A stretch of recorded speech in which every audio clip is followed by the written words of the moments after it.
Hi, and welcome to Anne's Craft Room, where life is too short, so get out those craft supplies. Try something new and make something beautiful just for you.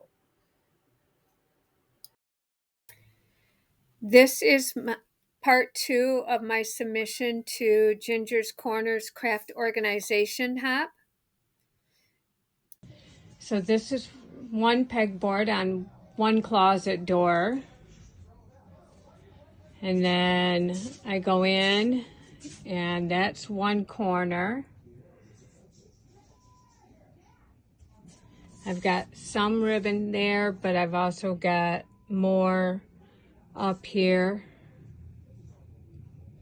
And then if I back up, I've got all my cubbies there with all my card supplies, stuff like that. I've got this set of drawers in here now with those cubbies.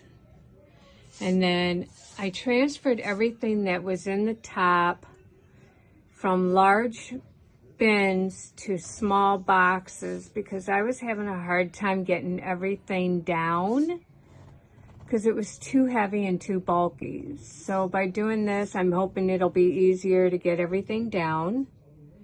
This is my sewing corner with my sewing machine and all my sewing stuff over there, so I very rarely get it out. And when I do have to get it out, I can just pull that card out and get it out. And then this is the second pegboard on the other door. So I'm happy with it. So this is the corner that I had those white plastic drawers in that I moved into my closet.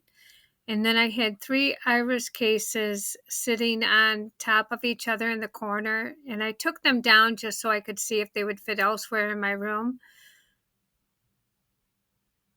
And then this is what it is afterwards. I've ended up buying more iris cases and I stacked them up and I like it a lot better and I have more room and more storage.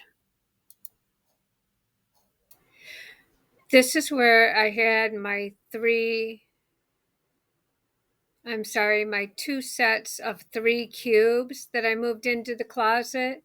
So now I have a plastic set of drawers that I got from another part of the house and another set of iris cart.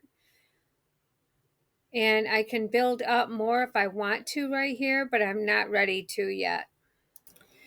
Thank you for watching till the end. If you liked my video, please give me a thumbs up and then hit the subscribe button to see my future videos. Thank you and have a great day.